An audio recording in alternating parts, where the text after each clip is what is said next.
Hey everyone, my name is Bree Ruiz, and this is my partner. John Cook. Hello, guys. And we are here tonight to present a review and critique of the Rorschach ink blot test. Rorschach ink blot test. Ink, Rorschach ink blot test. Rorschach ink blot test. Try doing that 3 times, Bray. I know. Look, I struggled to do it once. I'm happy that I was able to pronounce it this time. Excellent.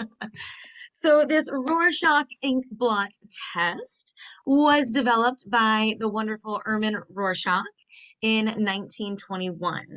Now, Erman was a psychologist, actually a psychiatrist. And when he was younger, his favorite game to play was something called plexography.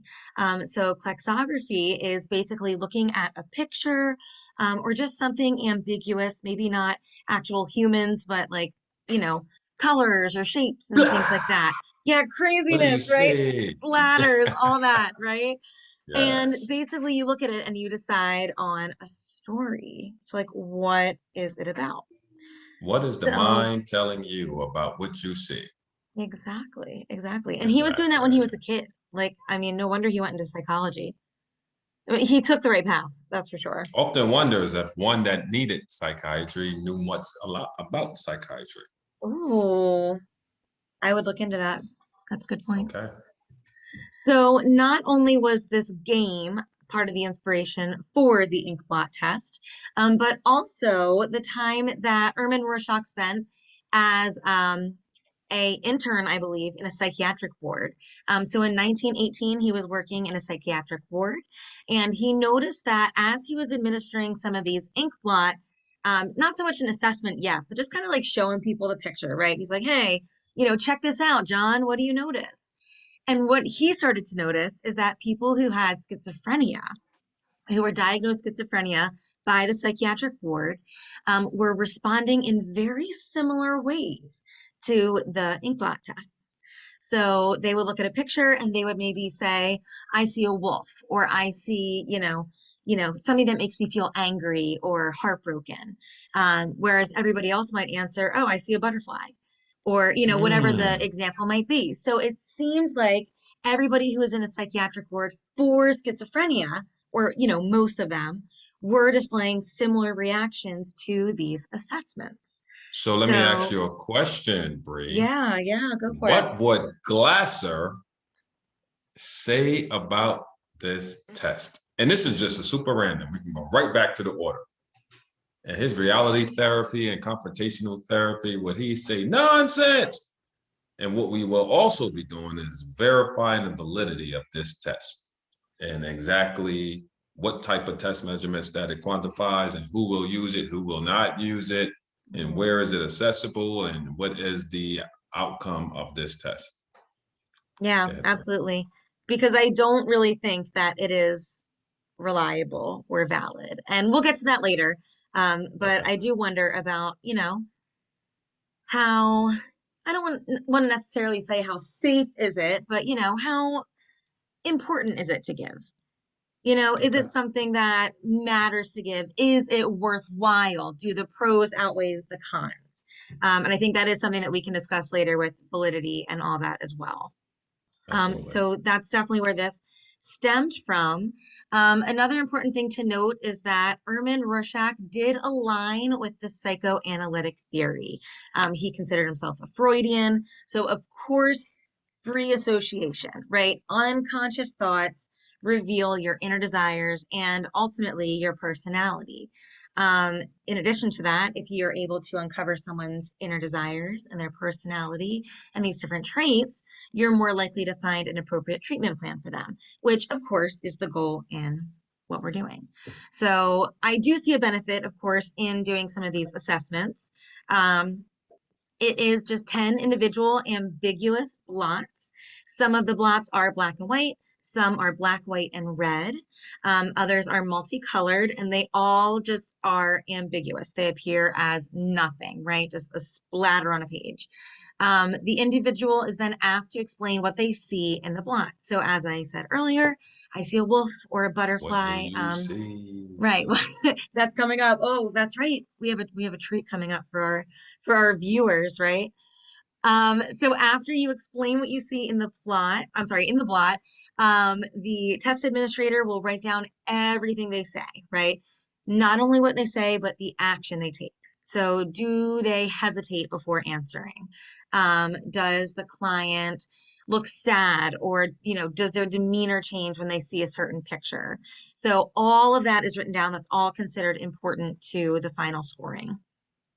So the individual is then asked to go through a second time after they've gone through all 10 and point out where they saw each specific item or theme. And we will give you an example of that now. So I say we give them what, like 20 seconds, John, to look over the picture.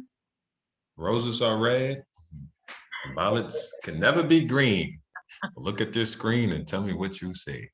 Did you write that right now? No, it just happened. So I see a centipede with bat wings Ooh, being dissected down the middle. okay. No, is there something wrong inside of here?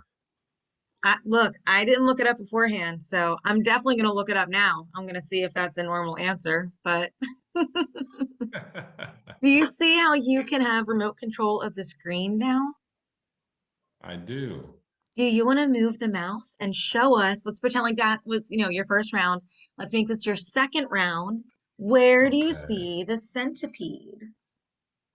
I see the centipede hands right here. I see Oh, I think you have to eyeballs right click like there. accept permission and then, oh, there you go. There you go. Okay.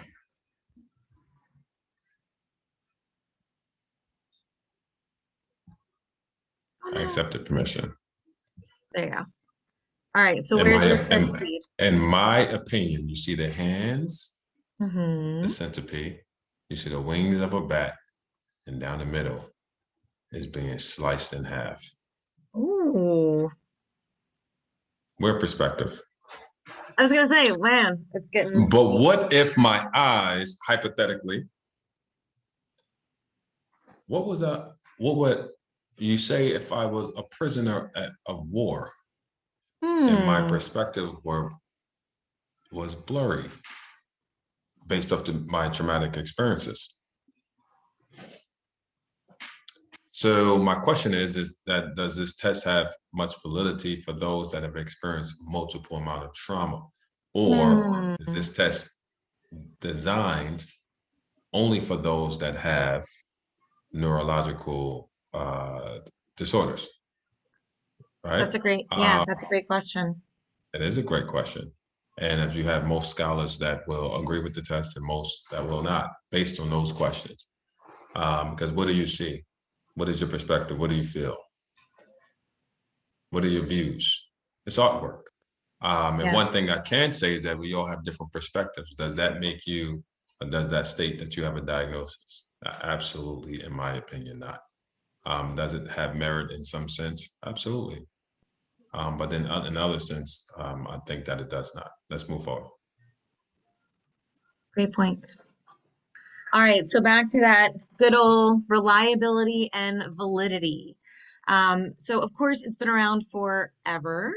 But as we kind of mentioned before, there is really a lot of questions going around, and there always have been about the reliability and validity of this assessment. Um, Again, it's not like the MMPI or the MCMI. It is just, it's not, standardized. It's something that is up to the person who's administering. So I could be giving the test, and my perspective of your answers might be different than a different psychiatrist's perspective of your answers.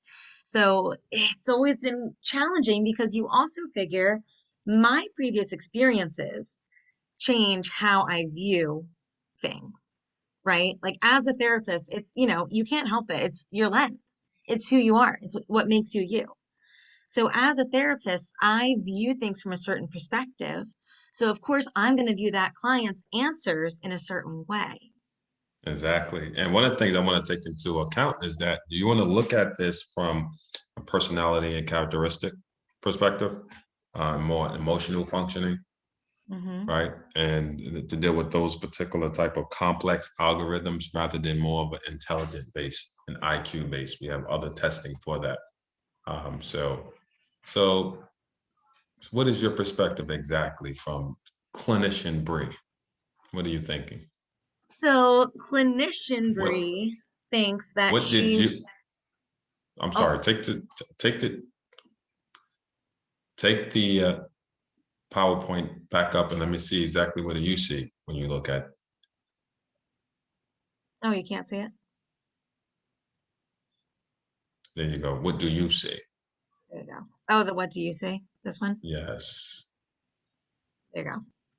You want to know what I see? You're taking it back to Yes. me? Okay. Yes. So I agree with the wings. I definitely see the wings as well. I didn't notice the being sliced in half, but like I literally never even saw that black line going down before Right. until you noticed Wow. that. So that's now, of course, I see it since you pointed it out, but before, like that had never even crossed my mind. So that's interesting. But I also see the head of like a boar. You were making fun of me earlier. I'm gonna call you out. But I do, guys, I do. Someone, okay, if people, oh, people comment on She this, right? said the head of Someone a please boar, comment and say Team Bree in the comments, right? In our a video or on the flying discussion boar, post. Team Not, Bree. no, not flying, just a boar. Look, these are his ears. Look, someone's with me. Someone understands. These are his little ears, right? Doot, doot. These are his eyes. These are his tusks. And then that's like his little snout. The whole thing's his head. So No. put in the little discussion post if you agree with me. Some people do. I know it. Hmm. But after this, I'm definitely looking up what our results mean. One of us, I don't know, you wanted to split the thing in half. One of Yeah, us well, has I a thought it was weird a answer. I hybrid don't of know which one. exactly. And you know what we'll do in this episode? We will let the audience find out. Their comments Wow. They need to tune in matters. next time. Your comments matter. Tune in next time to find out what the results meant. Exactly. On stage two. To your clinician, from me to you. Awesome, awesome. Well, thank you everyone for tuning in. We are right at the amount of time. So we appreciate all of our viewers being here live with us tonight. Please enjoy our lovely bibliography. It took me years to master that word, and I'm glad I finally figured it out. Try saying that one 3 times fast, as well as your Rorschach ink blot test.